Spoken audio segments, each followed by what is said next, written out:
Bonsoir à tous, je suis très heureuse de vous retrouver depuis la Suisse dans le contexte de la visite du pape François. Ce sera le 21 juin. Alors nous sommes à Nyons, une petite ville située à une trentaine de kilomètres à l'est de Genève. Nous sommes dans le canton de Vaud, en Suisse romande, en Suisse francophone.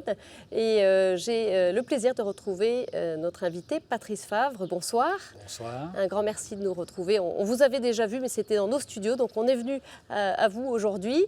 Alors vous êtes rédacteur en chef de l'hebdomadaire suisse L'Echo Magazine, dont je montre la couverture d'un numéro récent. Et voilà, donc on se retrouve dans ce décor, ce beau décor de Nyons avec l'église, la paroisse de la Colombière. Et puis derrière vous, eh bien, il y a ce château, le château de Nyons, qui date du XIIe siècle et qui surplombe la ville de Nyons qui se trouve au bord du lac Léman. Alors on va donner quelques informations pour resituer un petit peu l'environnement du pays pour nos téléspectateurs. La Suisse qui compte autour de 8 millions d'habitants. Cet État fédéral est formé de 26 cantons, ayant chacun sa constitution, son parlement, son gouvernement. Il existe 4 langues officielles, le français, l'allemand, l'italien et le romanche. Donc bien que nous soyons voisins, c'est un pays très très différent. Et cette diversité culturelle, linguistique et ethnique, eh bien, elle se retrouve aussi dans l'Église. L'Église qui compte aujourd'hui 38% de catholiques et autour de 25% de protestants. Des églises qui sont confrontées à une lente érosion depuis une cinquantaine d'années et qui se disent en situation d'urgence. Alors, on va en parler avec vous, on va parler des défis qui traversent la Suisse, mais on va aussi parler des germes d'espérance et des lieux où l'Église bouge. Tout à fait. D'abord, bienvenue ensuite. Je suis content que KTO vienne nous trouver. C'est une télévision que nous suivons avec intérêt, nous aussi, régulièrement.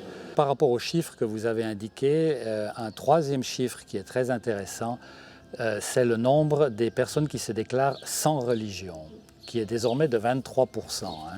En l'an 2000, c'était 11%. Donc là, ça, c'est une tendance lourde maintenant des gens qui prennent leur distance avec tout, quoi. Donc ça, il ne faut pas le sous-estimer. C'est une préoccupation, ça, pour l'Église ?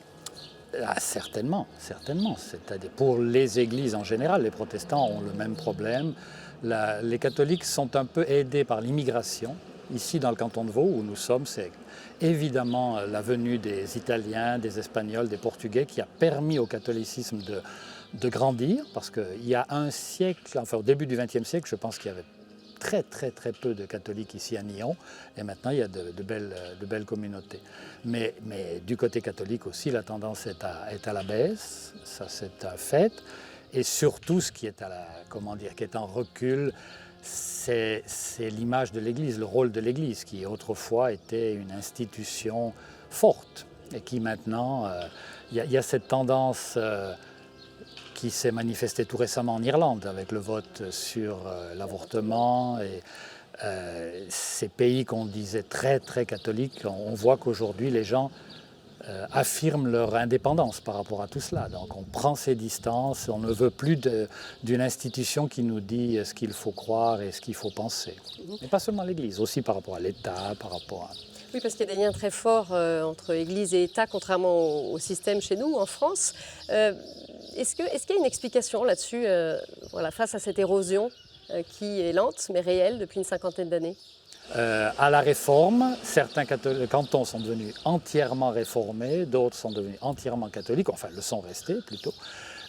Et il y avait là des liens très très forts à l'époque entre l'État et l'Église. Et cela s'est perpétué jusqu'aux années 1950, 1970. Là, il y avait des liens extrêmement forts.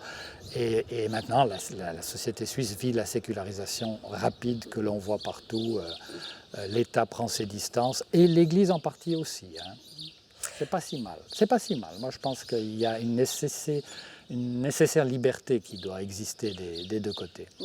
Alors, on va revenir sur le pèlerinage œcuménique le 21 juin du pape François à l'occasion des 70 ans du Conseil œcuménique des Églises. Et lors d'une conférence de presse, Monseigneur Morero, qui est l'évêque de Lausanne, Genève et Fribourg, est revenu sur la raison de cette visite du pape dans la ville de Genève. On en parle juste après.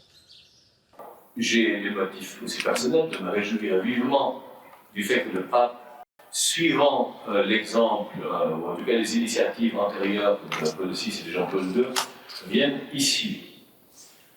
Comme je dois donner une touche un peu locale et un peu catholique moi-même, je continue en relevant la signification aussi de la ville de Genève, qui a plusieurs caractéristiques d'être la ville de Calvin, d'être une ville internationale qui a été le siège de la Société des Nations. Je pense que cela peut jouer un rôle dans l'établissement ici du Conseil économique des Églises. Et c'est donc une ville où il y a une habitude de dialogue, comme d'ailleurs en Suisse en général, depuis assez longtemps, parce qu'on s'est rendu compte depuis des siècles qu'on est obligé de se parler. Je crois qu'il y a une expérience du fait de vivre ensemble qui est plus ou moins évidente suivant les cas. En Suisse, c'est comme ça depuis longtemps. Voilà la ville de Genève, son histoire, ville de Calvin bien sûr. Quel contexte le pape va-t-il trouver? Quel pays va-t-il trouver à son arrivée? Alors la première chose que je dois avouer, c'est que j'ai été très surpris par la réaction des catholiques et de la population en général lorsqu'on a annoncé la venue du pape. Parce que je me disais, bon, c'est un jeudi, c'est un jour de travail, Genève, ville protestante, entre guillemets, parce qu'aujourd'hui ils sont très minoritaires à Genève, il faut le savoir, mais enfin quand même. La dernière venue d'un pape en Suisse, c'était 2004 avec Jean-Paul II, ça s'était pas très bien passé, il y avait un rejet même du côté catholique assez... Enfin, en tout cas, une froideur. Je me disais, mais on ne va jamais réussir à remplir les grandes salles de Palexpo. Et les 40 000 places ont disparu en quelques jours. Et ce qui m'a beaucoup frappé, parce que j'ai eu des demandes, c'est que c'était pas seulement les bons catholiques qui voulaient y aller, mais des gens protestants et des gens très loin de l'Église. Ça veut dire que l'Église, comme toujours, ça dépend beaucoup des personnes.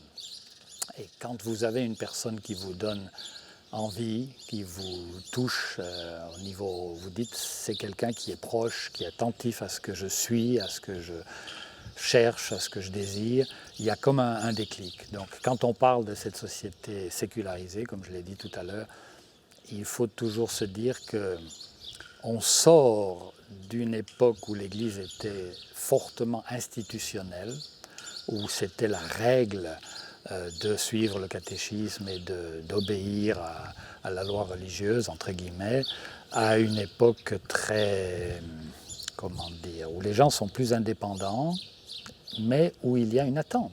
Alors, on va parler aussi avec vous d'actualités qui ont touché l'Église et la société suisse ces derniers mois. On le disait, contrairement au système en France, eh bien, il y a des liens forts, même si c'est en train de changer entre l'Église et l'État.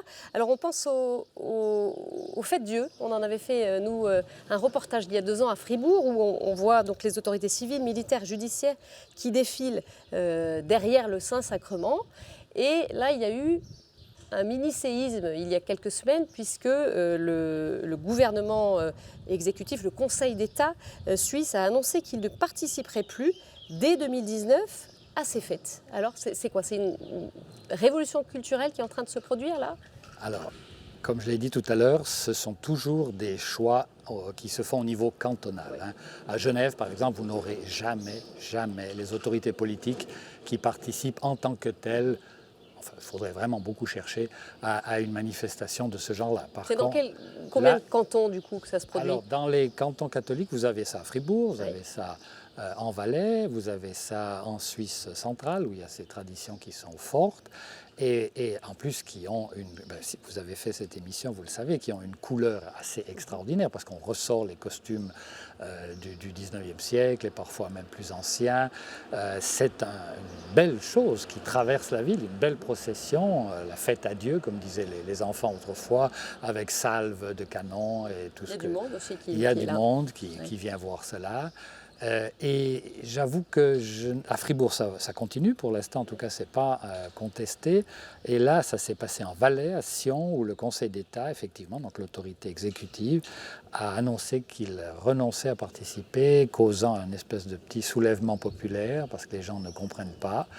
Et je ne comprends pas non plus, parce que autant je pense, je l'ai dit tout à l'heure, il faut une juste distance entre l'Église et l'État, autant là on avait un élément à la fois historique, culturel, avec une couleur religieuse claire, parce que maintenant les gens viennent s'ils sont motivés. Alors, autre actualité très médiatisée, au-delà même des frontières suisses, le 10 mai, un scientifique australien de 104 ans est venu en Suisse et s'est donné la mort par suicide assisté, qui est légal ici. Cela s'est passé à Bâle. L'homme ne souffrait d'aucune pathologie en phase terminale, mais il estimait que sa qualité de vie n'était plus satisfaisante. Alors c'est une décision qui a choqué l'évêque de Bâle, Monseigneur Gmür, qu'Anne-Laure Février a joint par téléphone. On l'écoute. Ce monsieur a fait de la propagande de son propre suicide et les institutions et les associations qui propagent le suicide, qu'il dit suicide assisté, ils font du sensationnalisme autour de la démarche de ce monsieur. Et c'est pour moi et pour l'Église une catastrophe, parce qu'on ne peut pas faire de la propagande pour la mort. Donc est-ce que la mort commercialisée, parce que c'est devenu un commerce, c'est devenu un business, se donner la mort, est-ce que c'est l'image que la Suisse veut traduire à l'extérieur? Voilà, cette image de commercialisation de la mort, est-ce que c'est ce qui est en train de se passer selon vous? Un peu, oui, un peu. On rejoint cette nécessité que les gens sentent aujourd'hui d'être maîtres de leur existence dans tous les domaines. Au travail, ils n'ont pas grand-chose à dire, donc on leur impose un peu beaucoup de conditions, mais enfin dans ce qui relève de la vie privée, sexualité ou dans ce cas précis, l'euthanasie, la mort et tout, les gens voudraient être maîtres de leur choix. C'est accepté au niveau suisse dans la mesure où il n'y a pas de motif égoïste. Ça, c'est ce que dit le droit pénal. Vous n'êtes pas poursuivi. Ce n'est pas qu'on vous dise c'est une bonne chose, vous n'êtes pas poursuivi. Ce qui se passe, c'est que la Suisse a accepté maintenant que d'autres viennent de l'étranger et cela devient un tout petit peu une industrie parce qu'il y a une bataille idéologique là derrière. C'est-à-dire tout ce monsieur qui avait 102 ans, alors je ne veux pas être, comment dire, pas vous choquer, mais enfin, on peut penser qu'il n'avait pas très longtemps à attendre et comme m'a dit un ami médecin, il prenait sa voiture, il allait dans le désert en Australie et l'affaire était vite réglée. Il n'avait pas du tout besoin de venir en Suisse pour un suicide. Ça pouvait se faire très délicat. Mais il a voulu vraiment manifester. C'était un choix. Ce qui est aussi original, c'est que ce monsieur a 102 ans, a été prié de quitter l'université où il enseignait. Et il a fait une grande manifestation populaire avec des soutiens pour pouvoir continuer à enseigner dans son université. Et 2 ans après, il refait la même chose en amenant sa famille et tout jusqu'à Bâle. Donc c'est quelqu'un qui voulait donner un sens à un combat. Ce qui est pour moi effectivement un message dangereux. Je crois que l'évêque a tout à fait raison. C'est que vous donnez quand même... dans ma jeunesse, l'idée de la bonne mort, c'était être capable d'être prêt face à cette dernière étape. Et on regardait dans la famille, on espérait pouvoir être proche du défunt et l'accompagner jusqu'au bout. Et maintenant, l'idée de la bonne mort, ça devient prendre sa potion. Et la peur de l'évêque et de beaucoup de gens, c'est comme on a ces personnes âgées très touchées dans leur santé et tout ça, c'est qu'on donne le message, finalement, il faudrait en finir avec la vie de cette manière-là. Et ça deviendra difficile de résister aussi. Est-ce que ça a mobilisé les chrétiens, à la fois ce cas-là particulier, très médiatique, mais aussi finalement cette situation-là, puisque le nombre de suicides assistés augmente en Suisse. L'association Exit, qui assiste ces personnes-là, eh bien, elle assume plus de 2 000 suicides assistés, c'est beaucoup. C'est beaucoup, oui, c'est pas encore la principale cause de... Il faudrait aussi parler des autres suicides, hein, qui sont bien plus dramatiques, des suicides de jeunes et des suicides de personnes qui demanderaient qu'on s'intéresse vraiment à cela. Ça n'a pas suscité de soulèvement, ni même vraiment de débat. Ce qui a choqué, c'est l'image de la Suisse qu'on donne. On préférerait que les gens viennent chez nous pour nos montagnes et nos lacs et nos montres. Maintenant, si on vient en Suisse pour son trépas, c'est pas la meilleure propagande qu'on fasse pour le pays. Mais il n'y a pas vraiment de débat parce que la population, je pense les catholiques aussi, a intégré le fait qu'on veut décider. On veut être libre. Je l'entends toujours autour de moi. On ne veut pas... Il y a aussi une espèce de méfiance qui s'installe par rapport à la médecine. On nous garde en vie trop longtemps, on perd notre capacité de jugement, de décision surtout. La mort, la vieillesse, la grande vieillesse, fait peur, c'est clair. Chez les catholiques aussi, il y a cette méfiance? Oui, ouais. oui, absolument, absolument. Et là, on a un vrai travail à faire. Moi, je pense que c'est mon idée par rapport... Sur toutes ces questions morales, on peut ou bien en faire un débat de principe, hein, de grandes affirmations, les pour et les contre, ou bien on se dit quelle est l'attente et vraiment le désir des gens. Et le désir des gens, c'est de ne pas mourir seul, grabataire, poussé par on ne sait qui dans un établissement médical ou pour personnes âgées. On voudrait avoir une certaine qualité de vie jusqu'au bout. Et on n'accepte pas, c'est une idée un peu on n'accepte pas, comme on était enfant, il y a bien quelqu'un qui devait s'occuper de nous, on n'accepte pas d'être pris en charge par d'autres. Alors on va évoquer un sujet douloureux pour l'Église suisse, hein, ce sont les cas d'abus sexuels. Selon le portail catholique suisse, depuis 1950, c'est bien 218 cas ont été recensés par l'Église. Est-ce que l'Église, elle a pris la mesure de ce drame, l'Église en Suisse ? Alors on a eu l'année dernière beaucoup d'impact médiatique autour d'un livre fait par Daniel Pittet, que vous connaissez, que vous avez invité à KTO, exactement, KTO, oui. Avec la préface du pape et qui racontait son propre calvaire. Il y a eu la reconnaissance par l'ordre des Capucins, parce que c'est le responsable qui a sévi pendant 20 et quelques années, qui a été déplacé, d'ailleurs aussi en France. Ils ont reconnu leur tort et ils se sont excusés. Il y a maintenant eu plusieurs enquêtes très poussées, faites par des institutions indépendantes, universitaires et d'autres, pour revenir sur certains cas d'internat, de maisons religieuses. Et ce travail est en train de se faire. Et je pense que, voyant comment se comportent nos évêques, en tout cas en Suisse romande, je suis assez optimiste. Il y a toujours des conflits maintenant sur les indemnités, qui va décider, qui va donner quoi et tout. C'est devenu un sujet qu'on ne mettra pas sous le tapis, ça c'est clair, ça se fait. Et on a des évêques courageux, c'est le vrai problème. C'est le vrai problème. Est-ce que les évêques ont le courage? Mais alors sinon, s'ils n'ont pas ce courage, il faut effectivement qu'ils démissionnent. Oui. Alors on va revenir à une actualité plus heureuse. Fin 2017, la Suisse a accueilli les Journées européennes de Thésée. Cela s'est passé à Bâle. Des milliers de jeunes catholiques, orthodoxes et protestants venus de toute l'Europe se sont retrouvés à Bâle pour un temps de rencontre et de prière œcuménique. On regarde ce reportage de Gabriel Massé. Ils sont arrivés à Bâle le 28 décembre. Près de 20 000 jeunes chrétiens de toute l'Europe ont vécu 5 jours de pèlerinage en Suisse, organisés par la communauté de Thésée. C'est pour nous rencontrer, les chrétiens de diverses confessions, ici, et pour célébrer et partager ce jour. Les rencontres avec des autres qui sont très différents. Voilà, c'est extraordinaire. Chaque fois, on ne peut pas dire qu'est-ce qui va venir. Mais il y a toujours des miracles, des rencontres, avec soi-même, avec les autres, dans la prière. Ce qui me marque le plus, c'est que quand on prend le train tous ensemble, on est souvent serré, et quand même, chaque fois qu'il y a quelqu'un qui commence à chanter, il y a tout le monde qui continue à chanter avec celui-là. Et tout le monde chante ensemble et tout le monde partage ce moment de chant.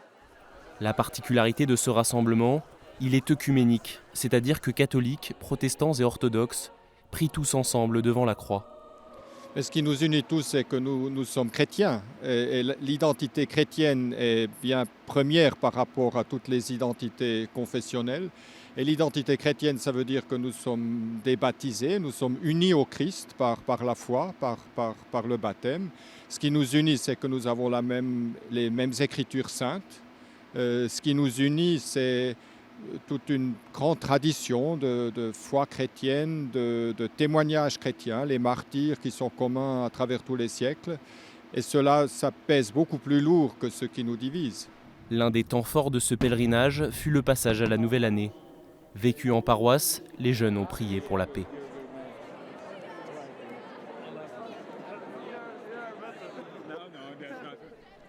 Le 1er janvier, ils sont repartis chez eux, se donnant déjà rendez-vous lors de la rencontre européenne 2018 qui aura lieu à Madrid. Voilà, alors parmi ces jeunes, eh bien, il y avait 450 Suisses inscrits environ. Hein. Ce nombre n'inclut pas les jeunes qui sont venus localement. Voilà, est-ce que l'Église arrive à attirer les jeunes? Est-ce que des jeunes s'engagent, se mobilisent dans ce type d'événement? Parce que c'est pas énorme, voilà, le nombre n'est pas très important. Peut-être qu'il n'est pas important, mais le fait que cela existe est déjà un signal intéressant. Et on a eu un phénomène aussi tout récemment avec les JMJ nationales, hein, puisqu'il y a ces moments-là aussi à Fribourg, il y avait 1500 jeunes qui étaient là, et ça s'est vraiment très très bien passé. Ce qui est frappant aussi, c'est que l'année passée, on a annoncé dans la presse que le grand séminaire diocésain pour la Suisse romande était plein. Ils ont dû transformer un bureau en chambre pour accueillir un séminariste. C'est bien du Valais, c'est ça? Non, c'est Lausanne, Genève, Fribourg et le Valais qui sont ensemble. C'est un séminaire interdiocésain. Et ce sont toujours des toutes petites choses, hein, on est bien d'accord. Ce sont des petites pousses, mais c'est presque comme une bienheureuse surprise parce que vraiment, il n'y a plus d'ordination dans certains diocèses. Il n'y a pas une ordination par année. Donc maintenant qu'il y ait tout à coup un séminaire qui... Après, ils ne restent pas tous, ils ne vont pas tous finir. Mais ces JMJ aussi, ces journées de thésée, il y a vraiment toujours des jeunes qui bougent. Et je pense que ce qui est intéressant aussi, c'est de voir qu'il y a un renouveau, d'abord au niveau des évêques, on en a parlé un petit peu, hein, pas seulement sur des affaires de pédophilie. Moi, je dirais que c'est plutôt dans leur manière d'être et de chercher le contact. Ce n'est pas nécessairement l'influence du pape François, parce que je pense que c'était des gens qui avaient ce charisme-là, c'est-à-dire l'évêque devient une personne abordable, l'évêque devient quelqu'un qui est avec nous. Donc la foi peut être quelque chose qui est de l'ordre de l'amitié et pas de la doctrine, de la morale et des interdits, parce que c'est incroyable, encore la force. J'étais tout récemment en montagne avec des amis qui sont très loin de l'Église, mais bon, beaucoup sont divorcés et ça suffit pour eux pour rompre tous les ponts parce qu'on est hors du cadre. Et ça, c'était encore l'image pour beaucoup de l'Église, c'est-à-dire une morale, une doctrine. Et puis là, tout à coup, moi, je pense qu'aujourd'hui, on a une nouvelle génération d'évêques et de prêtres, chez nous en tout cas, qui sont d'abord des hommes, on ne peut pas dire des femmes dans le cas précis, mais les femmes existent aussi qui témoignent quelque chose dans l'Église, qui montrent que la foi apporte quelque chose de plus pour la vie et on n'a pas besoin d'abord d'être en règle, mais qu'on peut être accueilli et se sentir un peu en famille. Et ça, c'est ce que les jeunes cherchent, mais aussi ces personnes plus âgées qui sont un petit peu en rupture, qui ont des histoires parfois personnelles très dures. Et on est une société riche en Suisse, mais quand même très solitaire. Il y a quand même beaucoup, on dit, de pauvreté affective. Et là où je vois qu'il y a des ferments un peu de vie nouvelle, c'est là où on réussit à accueillir les gens. Et on réussit à leur donner l'impression qu'ils sont bienvenus. Des points de rencontre entre Église et les chrétiens suisses. Oui, et que les chrétiens, déjà entre eux, apprennent à apprennent à s'aimer. Bon, ça fait un petit peu bateau parce que c'est le mot tarte à la crème, mais ça doit se sentir. On doit sentir qu'il y a une vie, Et quand on est attentif à ça, on voit quand même beaucoup de ces petites pousses. Il y a beaucoup de signaux intéressants dans ce sens-là. Et il y a des petits clins d'œil. Par exemple, moi je suis assez toujours étonné. On a un évêque à Fribourg qui chaque année maintenant propose une bière faite par un brasseur artisanal, et puis le bénéfice de la vente est pour une œuvre d'entraide. Eh bien, il y a tous les gens qui ne sont pas directement liés à l'Église qui voient ça et qui se disent « Bon, ben, l'évêque, c'est quand même quelqu'un qui est, comme nous, attentif aussi aux bonnes choses de la vie et pas perdu dans son palais épiscopal. » Donc ça peut être des nouveaux chemins d'évangélisation aussi, ce type de démarche, par la bière. Si on veut. Et il appelle sa bière la caramélite. Il joue toujours sur ces... L'année passée, c'était la mer supérieure. Il joue toujours là-dessus. Mais c'est surtout qu'on attend une rencontre. Moi, je pense que la foi, si ce n'est pas une rencontre, qu'est-ce que c'est? Dans l'Évangile, c'est ce qu'on voit. Il y a toujours la rencontre entre le Christ et Zachée. Le Christ... Aujourd'hui, les gens attendent qu'on les rencontre, qu'on les accueille. Après, le reste vient aussi, mais s'il n'y a pas la rencontre, on n'intéresse pas. Pourquoi est-ce qu'on devrait encore aller faire de la morale? D'abord la rencontre. Toute dernière question pour terminer rapidement, Patrice Favre. Qu'est-ce que le pape peut apporter justement à cette Église en Suisse, selon vous? D'abord, ce qui est intéressant, sans vouloir développer trop longtemps, c'est que la dernière venue d'un pape en Suisse, c'était 2004, c'était Jean-Paul II, qui était assez malade. Et on retrouve aujourd'hui des textes de l'époque qui étaient très critiques à son égard, mais à l'égard de l'institution, déjà en soi, le pape et tout.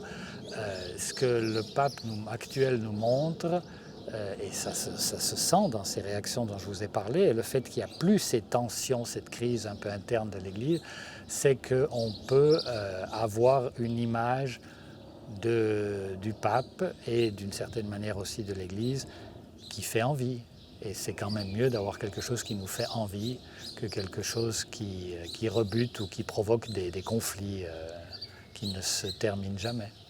Merci beaucoup Patrice Favre, merci de nous avoir rejoints à nouveau. Voilà, c'est la fin de cette édition. Si vous souhaitez en savoir plus sur l'Éco-magazine, eh bien, vous pouvez consulter le site qui s'affiche sur vos écrans. Merci au diocèse de Lausanne, Genève, Fribourg pour son accueil ici à Nyon. Merci à nos équipes, à la rédaction pour la réalisation de cette émission. Vous pourrez bien sûr vivre en direct ce voyage du pape le 21 juin. Tous les rendez-vous sont à retrouver sur notre site kto.tv.com. Très belle semaine à tous, à mercredi prochain, au revoir.